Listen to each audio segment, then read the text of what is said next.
அன்பு தமிழ் நெஞ்சங்களே, மயில்சாமி ஆகிய நான் என்னுடைய பணிவான வணக்கம். இப்போ வரைக்கும் அலங்காநல்லூரில் ஜல்லிக்கட்டு நடக்கணும்,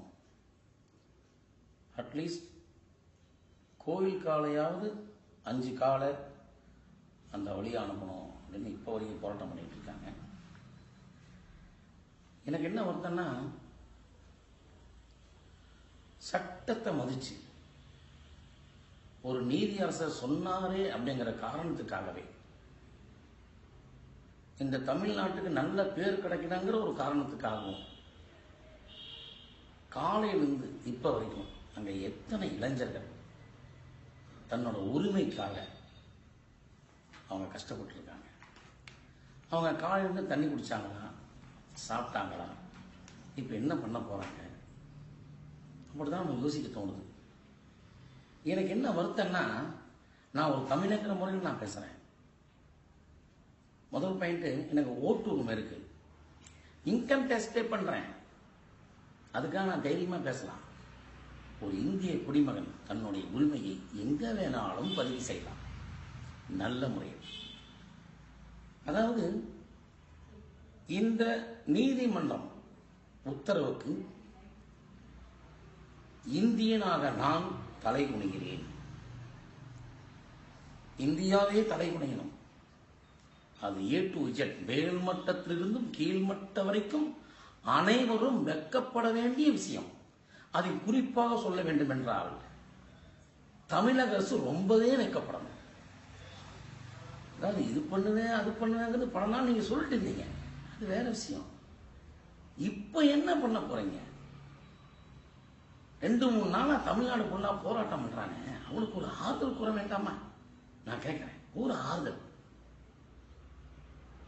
யாரோ ஒருத்தர் முன்னாள் மினிஸ்டர் முனுசாமின்னு ஒருத்தர் வந்து கட்சியை விமர்சிச்சாலும் 10 நிமிஷம் ஒரு மந்திரி வந்து பேசுறீங்களே, 4 நாளா அவஸ்தப்பட்டு இருக்கான். தமிழ்நாடு ஃபுல்லா லட்சக்கணக்கான பேரு, ஆயிரக்கணக்கான பேரு அலங்காநல்லூர் இருக்காங்க. அவனுக்கு யாராவது ஆறுதல் சொல்றீங்களா? உங்க மனசாட்சி தொட்டு சொல்லுங்க பாப்போம். நீங்க யாரா இருந்தாலும் சரி, அதை பத்தி கவலை கிடையாது.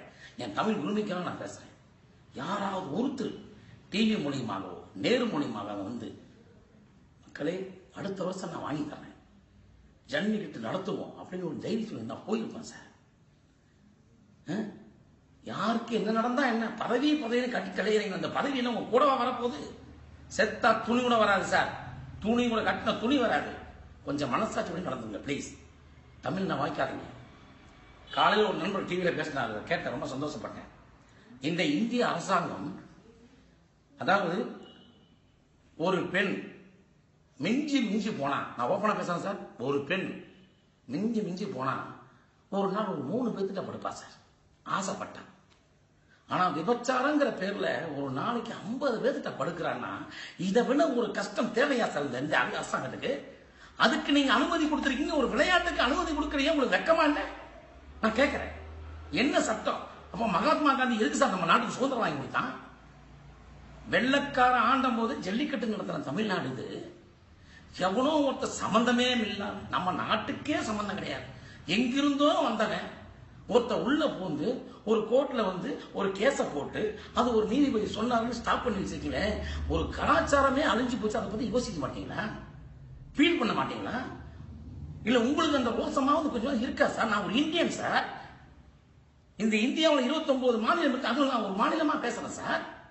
எனக்கு தேசப்பற்று இருக்கு சார். நான் கொடியை பார்த்தா கையெடுத்து கும்பிடுவோம் சார். ஏன் சார் உங்களுக்கு எல்லாம் இல்லையா சார் தேசப்பற்று? யார் சார் அவன்? எவனோ ஒருத்தர் வந்து ஏதோ கொடுத்தாங்கிறதுக்காக மொத்த கலாச்சாரத்தை ஸ்டாப் பண்ணி வச்சிருக்கீங்க. நீதியரசர் சொன்னாரா சிங்கத்தை அனுப்புவீங்களா அப்படின்னு கேட்டாராம். இது கேட்கலாமா சார்? அவரோட படிப்புக்கு நீதியரசர் ஐயா அவர்களே, சிங்கத்தை ஏன் அடக்கக்கூடாதுன்னு கேட்கறீங்களே ஐயா. நான் சாதாரண என் ஸ்கூலுக்கெல்லாம் போலையா, நீங்க சிங்கத்தை கூட்டு வாங்க ஐயா, நான் அடக்கிறேன். எடுத்துட்டு வராதீங்க, நீங்க சிங்கத்தை கூட்டுட்டு வாங்க, நான் அடக்கிறேன். ரொம்ப மனவேதனையா இருக்கு ஐயா. சோறு இல்லாம குடிக்க தண்ணி இல்லாம அவ்வளவு பேர் உட்கார்ந்து இருக்காங்க. அரசாங்கமே அடிக்கிறதுக்கு ஆளை வச்சிருக்க, சட்ட ஒழுங்கு பாத்துக்கிறதுக்கு அங்க கலெக்டர் வச்சிருக்க, யாராவது ஒருத்தர் வந்து ஆர்டர் சொல்லியிருக்கலாமே. மன வருத்தமா இருக்கு. அதாவது மேடையில் எதுவும் பேசிடலாம் சார், ஆனால் வருத்தங்களை தெரிவிக்க முடியாது. ரொம்ப மனசு கஷ்டமா இருக்கு சார். ஒவ்வொரு தமிழனும் சிந்திக்க வேண்டிய விஷயம், எதை வேணாலும் கொடுக்கலாம், தன்னோட உரிமையை ஒருபோதும் எவருக்காக விட்டு கொடுக்கக்கூடாது.